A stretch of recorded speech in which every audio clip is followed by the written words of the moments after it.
Úhoru podobný je národ, ktorý drieme, sny v hrdlách stíšené, u duše tíž. Rodná země rodí, nemá kto zasiať seme, syn stratil korene a duše kríž. Sme otroci veľkých korporácií a bank, otročíme na nový svetový poriadok, aby sa naplnili stále biblické texty zo Starého zákona, ktoré vravia, že bude vládnuť iba jeden národ a ostatní im budú slúžiť. Všetci vieme, o akom národe to hovorím. Sionistické handry stále sedia vo vláde a podlizujú sa ešte väčším sionistickým hadram v Bruseli. Ľudia sú stále slepí a žijú ten svoj konzumný život. Za 20 rokov sa tu zmenilo asi len to, že nás ohlodali až na kosť rôzne strany, ktoré sľubovali demokraciu, slobodu prejavu, slobodu myslenia, slobodu badania, právo na informácie a rôzne iné ústavné klamstvá. S rozbitou lebkou do sveta kričím, nech vidí peklo každý už zrak, jak čerti rujú s výzorom bičím, jak šklbe národ ohavný drak.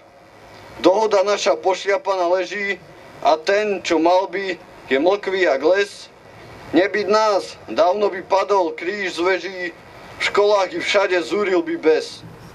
Nebolo by krásne, aby sme mali opäť svoju menu, aby sme mali opäť svoje hranice.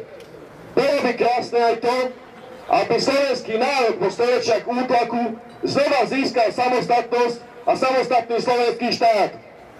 Za slovenský ľud, za národnú a sociálnu revolúciu. Ďakujem.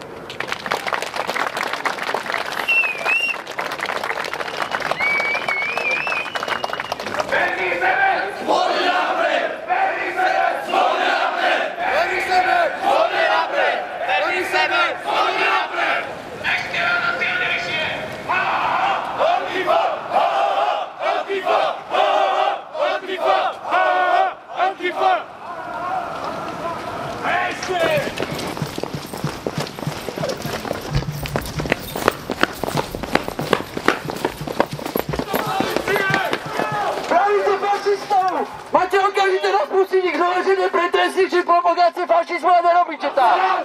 No, pasaran! No, pasaran! No, pasaran! Alerta! Odporujte fašistom! Ešte raz posledný krát vyzývam zástupcu mesta, aby okamžite rozpustil pochod slovenskej pospolitosti. Vypad do pičocia! Teraz! Ono vám povedali naspäť! Čo vás znamená toto? No samozrejme, chceme im zablokovať vstup do cintorínu. Vstup na cintorín, takže...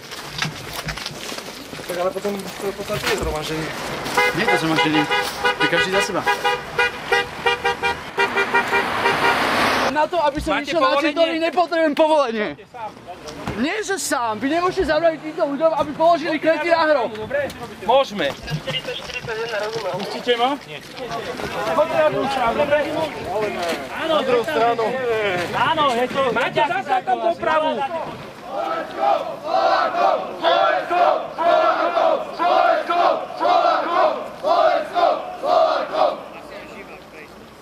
To je nám na smiech! Antifa! Antifa! Antifa!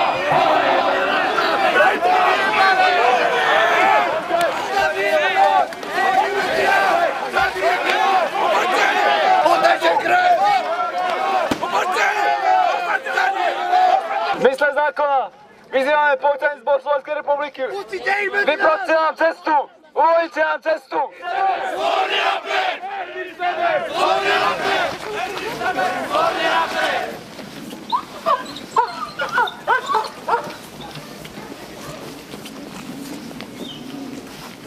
Bol to náš prezident prvý v novodobej histórii Slovákov a vlastne prvý v celej histórii a jediný skutočne slovenský. Žiadny pred ním, ani žiadny po ňom nebol taký slovenský ako on.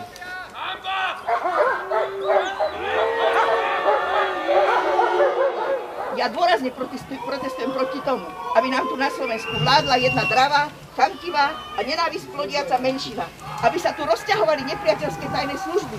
Aby už nebalabútili ľudí umelo zväčšujúcim sa holokaustom, z ktorého profitujú, keď robia zo seba obete, tým vlastne zneúctiujú všetkých tých slušných Židov, ktorí sa stali naozaj obeťou pomoci bažiacich Hitlerovcov. Slováci, ešte naša slovenská reč žije, pokiaľ naše verné srdce za náš národ bije. Žije, žije duch slovenský, bude žiť na veky. Hrom a peklo, marné vaše, proti nám sú steky. Hrom a peklo, marné vaše, proti nám sú steky.